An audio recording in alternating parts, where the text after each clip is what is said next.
शौक और जुनून की अगर बात करें, दोनों में बहुत डिफरेंस होता है, लेकिन कभी कभी सिमिलरिटीज़ भी बहुत होती है। जब शौक होता है तो उसके बाद वो धीरे धीरे ट्रांसफॉर्म होता है जुनून में। और आज हम लोग तलहड़ी बुजुर्ग में हैं। हम अपने दर्शकों को बता दें कि तलहड़ी बुजुर्ग एक ऐसी सरजमी है जहाँ पर मुख्तलिफ फील्ड में लोगों की प्रतिभाएं बेशुमार है। और आज एक ऐसा ही टैलेंट, एक ऐसी प्रतिभा हमारे सामने है।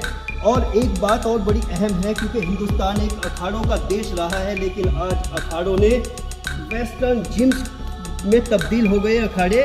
यही जानने की कोशिश करते हैं। वेलकम सर, अपना नाम बताइए और इस अखाड़े का नाम बताइए। मेरा नाम सुधीर कुमार है, गांव तलहड़ी बुजुर्ग। मेरे अखाड़े का नाम चौधरी रामपुर सिंह।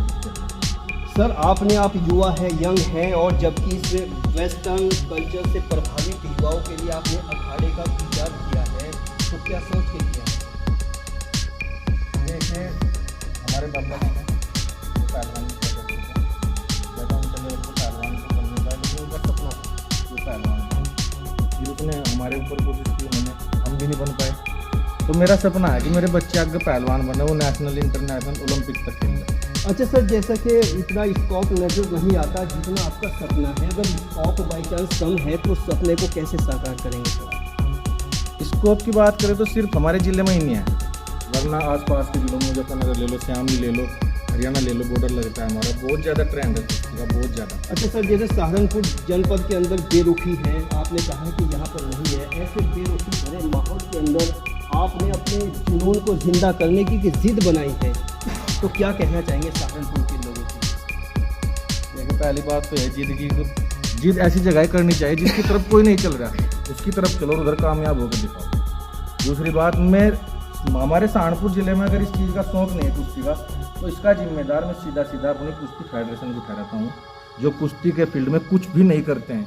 60-70, 70, 75 हज़ार की तनख्वाह ले रहे हैं, एक कंपटीशन वो साल भर में नहीं कराते, कुश्ती के लिए कुछ नहीं कर रहे। हमारा स्टेडियम खाली पड़ा है, कोच वहाँ नहीं है, मैट वहाँ नहीं है, कुश्ती करने वाले लड़के आसपास के राज्यों में जा रहे हैं, वहाँ वो पूरी तरीके से कुश्ती कर नहीं पा रहे हैं, क्योंकि घर से दूर है, खर्चे की दिक्कत है। तो इन सब बातों को लेकर हमारे ज़िले में कुश्ती का बिल्कुल भी चलन नहीं है। अच्छा सर, जैसे एक वेस्टर्न कल्चर है, जिम्स में ट्रांसफॉर्म हो गए अखाड़े, तो ऐसी युवाओं के लिए जो जिम्स में ज़्यादा क्रेजी हैं और अखाड़ों की तरफ, कुश्ती की तरफ उनका रुझान कम है, उनको क्या कहना चाहेंगे? देखिए, अखाड़ा और पहलवानी और जिम दोनों अलग अलग चीज़ें हैं। अखाड़े में ताकत की ज़रूरत पड़ती है, स्टैमिना की ज़रूरत पड़ती है, लंगोट का सच्चा होना पड़ता है, एक ब्रह्मचर्यपूर्ण जीवन व्यतीत करना पड़ता है, एक योगी की तरह तपस्या करनी पड़ती है। जिम का क्या, प्रोटीन खाओ, स्टोड खाओ, 10 दिन में बॉडी तैयार। युवा मेहनत करना नहीं चाहते हैं, जिम में जाओ, डंबल उठाओ। अच्छा, जैसे उनके फिटनेस, लोग अक्सर उनसे प्रभावित होते हैं, मुतासिर होते हैं कि अच्छे डोले सोले ये बना लिए, तो उसका क्या साइड इफेक्ट, क्या नेगेटिव इफेक्ट पड़ता है? उसका साइड इफेक्ट सबसे बड़ा तो ये है कि आजकल के लड़के ना, मतलब ऐसे ही घटिया किस्म का प्रोटीन खा लिया, मौत के मुँह में जाके बच रहे हैं बच्चे। वो 10 दिन के लिए तो जवान दिखते हैं, उसके बाद जो उनका पूरा जमा शरीर होता है ना, उसमें से भी चले जाते हैं, बीमारियां घर कर लेती है, अंदर से खोखले हो जाते हैं, क्योंकि नेचुरल चीज़ जो खा नहीं पाते, दूध घी का उन्हें पता नहीं है, सिर्फ प्रोटीन खाना, स्टेरॉइड खाना, इंजेक्शन, बट्टी वगैरह सब ये चीज़ें जिनमें तो। जब बच्चे आपके छोटे हैं, ये खड़े हैं, हमारे कैमरामैन साहब जरा कैमरा लगाइए, ये लड़की है और ये लड़का है, दो छोटे बच्चे हैं। आपने इनका मुस्तकबिल, यानी इनका फ्यूचर कुश्ती में ही आपने तलाश किया है। ये आपका इंडिविजुअल शौक़ है या ख़ानदानी शौक़ है, या आपने क्या सोचा? नहीं, ख़ानदानी शौक़ नहीं है हमारे ख़ानदान में कोई पहलवान नहीं, मेरे पापा पहलवान किया करते थे, मैंने भी थोड़ी कोशिश की है,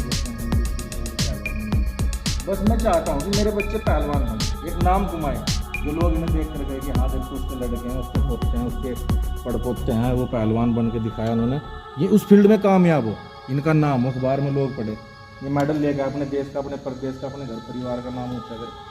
हम अपने दर्शकों को एक बात बता दें जो बड़ी अहम निकल के आती है, इस गुफ्तगू की जो बातचीत है वो बड़ी अहम है, चूँकि तलहड़ी बुजुर्ग में ये जो अखाड़ा है, जहाँ पर करोड़ों की लागत से ये ज़मीन जो है, इनकी करोड़ों की लागत की ज़मीन है, लेकिन इससे कोई इनकम नहीं है, उसके बावजूद भी ये हिंदुस्तानी कल्चर को, सभ्यता को, जो अखाड़े हैं उसको यहाँ ज़िंदा करना चाहते हैं। ये बड़ी अहम बात है।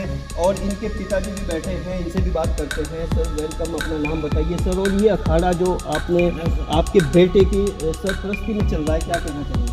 मेरा नाम सुरेंद्र सिंह गाँव तलहड़ी बुजुर्ग जी। वो जो ये अखाड़ा चल रहा है बहुत अच्छी बात है, मेरे लड़के ने काम कर रखा है। क्या आप भी ये अपने पोतों को इंटरनेशनल लेवल पर जीत उनका एक मेडल देखना चाहते हैं सर? मेरा तो सपना है, बहुत बड़ी खुशी होगी मुझे जितनी मेडल लाऊंगा। अच्छा, क्या आपको लगता है कि वो मेडल लेके आ सकते हैं सर? हाँ लगता है। बिल्कुल लगता है। अच्छा सर, जैसे कि आपके फादर भी कह रहे हैं, पिताजी भी कह रहे हैं, वास्तव में एक जुनून है, लेकिन तलहटी के खासकर आसपास के क्षेत्र के लोगों के लिए आपके पास क्या मैसेज है? मेरा आसपास के क्षेत्र के लोगों के लिए मैसेज है कि अपने बच्चों को जो खेल के लिए प्रोत्साहित करें। खेलेंगे, वो जो पुराना टाइम था कि खेलोगे कूदोगे बनोगे खराब, पढ़ोगे लिखोगे बनोगे नवाब, अब इसका उल्टा है। खेलोगे कूदोगे तो बनोगे नवाब, पढ़ोगे लिखोगे तो बनोगे खराब। ऐसा नहीं है कि पढ़ाई जरूरी नहीं है, पढ़ाई भी जरूरी है, लेकिन आज हमारे पास इतनी अपॉर्चुनिटी है खेल में कि हम नेशनल इंटरनेशनल खेल कर नौकरी पा सकते हैं, अगर मेहनत कर रहे हैं तो। सर, जैसे कि अभी एक क्वेश्चन बड़ा और अहम माइंड में आया है, क्योंकि आपकी तो हैसियत है, आप अपने बच्चों के लिए एम्पायर भी खड़ा कर सकते हैं, खड़ा बना सकते हैं, लेकिन ऐसे भी बहुत सारे लड़के हैं जिनके अंदर जुनून है, शौक है, लेकिन उसकी हैसियत नहीं है। शौक और जुनून, इसके बारे में क्या कहें? देखिए, जुनून और शौक में बहुत फर्क होता है।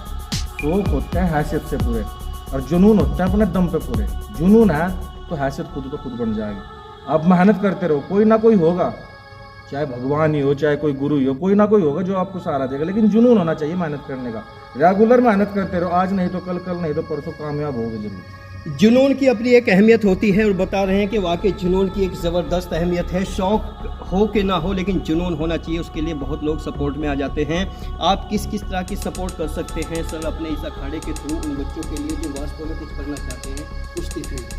मेरे पास आओ, यहाँ पहलवानी करो, मैंने कोच भी रख रखा है, 10,000 रुपये महीना में कोच भी देता हूँ। किसी बच्चे से मैं फीस नहीं लेता, जो बच्चे अपनी मर्जी से दे देते हैं, नहीं देते ना दो, कोई दिक्कत नहीं है। लेकिन आओ पहलवानी करो, अपने देश का, अपने प्रदेश का, अपने भारत का नाम ऊंचा करो, मेडल लाओ जी। और हम अपने दर्शकों को बता दें कि हिंदुस्तान की वैरायटीज़, हिंदुस्तान की अखंडता और हिंदुस्तान की एकता, उसको लफ्ज़ों में बयां करना नामुमकिन है। और आज हम तलहटी बुजुर्ग में हैं जो एक यहाँ पर ऑनर हैं इस अखाड़े के, और उन्होंने छोटे छोटे 2 मासूम बच्चों का मुस्तकबिल यहाँ पर दंगल में, कुश्ती में तलाश किया है, और वो इंटरनेशनल लेवल पर उनको ले जाना चाहते हैं। और कमाल की बात यह है, भले ही वेस्टर्न कल्चर कितना भी हावी हो गया हो, जिम्स ने अपनी पकड़ युवाओं पर ज़बरदस्त बना दी हो, लेकिन सबसे अहम बात यह है कि हिंदुस्तानी आज भी हिंदुस्तानियत से वाबस्ता है, जुड़ा हुआ है। आज भी देश में अखाड़े बहुत हैं, लेकिन उसके साथ साथ लोग कुर्बानियाँ दे रहे हैं, सेक्रीफाइस कर रहे हैं। और यही बात जानने के लिए हमारी एन एक्सप्रेस टीम ने अपनी एक मुहिम छेड़ी है, और वो लगातार डिफरेंट लोगों से मिलती है, अलग अलग फील्ड के लोगों से मिलती है, और उनके मिशन क्या है, उनके मोटो क्या है, उनका अल्टीमेट टारगेट क्या है, यही आप तक पहुंचाती है। हमारी इस रिपोर्ट पर हमारे दर्शकों की क्या राय है, कमेंट बॉक्स में हमें लिखकर जरूर भेजें। बने रहिए एन एक्सप्रेस में। मैं मोहम्मद अकरम अपने टेक्निकल सपोर्टर राज मोहम्मद के साथ विदा लेता हूं। Thank you, good luck, have a nice